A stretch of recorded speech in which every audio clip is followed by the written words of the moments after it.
Lance Corporal Christopher Dean Clark died more than 2 years ago. Hard to believe, ain't it, Noonan? I can see him shaking his head right now. His mother is heartbroken, empty, frustrated. Yeah, just unbelievable. Just unbelievable. This headstone at Quantico National Cemetery is nearly all Elmira Walker has left of her oldest son.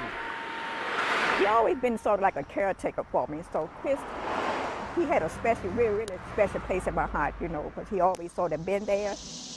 When Chris missed calling his mom on her birthday 2 years ago, Elmira suspected something was wrong. Several weeks later, her fears were confirmed. Chris had been dead for days, all alone inside his Atlanta apartment. He passed away from complications of diabetes. And when I got to Georgia, I just could not believe that Chris was gone. I even went there and knocked on the door where he used to live because I just could not believe it.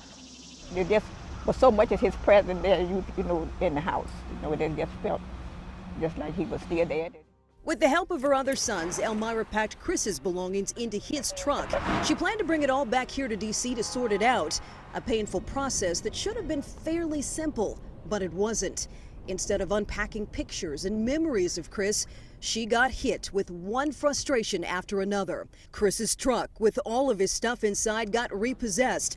The company that repoed the truck agreed to hold everything while Elmira made arrangements to pick it up. But Elmira couldn't afford to go back to Georgia, and time was running out. So she went to D.C.'s Department of Veterans Affairs for help. That's when she told me, said, well, you came to the right place because, say, Marines take care of their own. So that's what she told me, said, and said, well, you don't have to worry, say, you in good hands. So that really made me feel so much better because I feel like then that everything gonna be taken care of. But it wasn't. Barbara Pittman works in D.C.'s VA office. She tried to do as much as she could to help Elmira bring Chris's belongings home. She called the Marine Corps League. They connected Elmira to a third-party veteran support organization in Georgia. They agreed to drive Chris's things back to D.C. I just sit by the window sometime and just waited for the truck to arrive. Nothing never came. Elmira's wait turned from days to weeks to months. She kept going back to D.C.'s Veterans Affairs office, hopeful her things would show up. I've been there, I know, 100 times down to the VA. Every time I would go, she'll tell me the things are on the way. I tried to help her, but then a lot of other things just got in the middle up there. The veterans organization that was supposed to deliver Chris's belongings claims the items were damaged after being left outside in the elements. I just want someone to be accountable for it. If I can just hear them say, we made a mistake or they got lost, then I know they're gone. But in the meantime, it seems like it's up in the air that there has not been no closure. What happened to Chris's belongings? All the pictures and the memories. They could have been damaged and thrown out. Someone could have stolen them. We just don't know for sure. But what we do know is that nearly 2 years after his death, I never received anything. No papers, no pictures, no nothing. Nothing.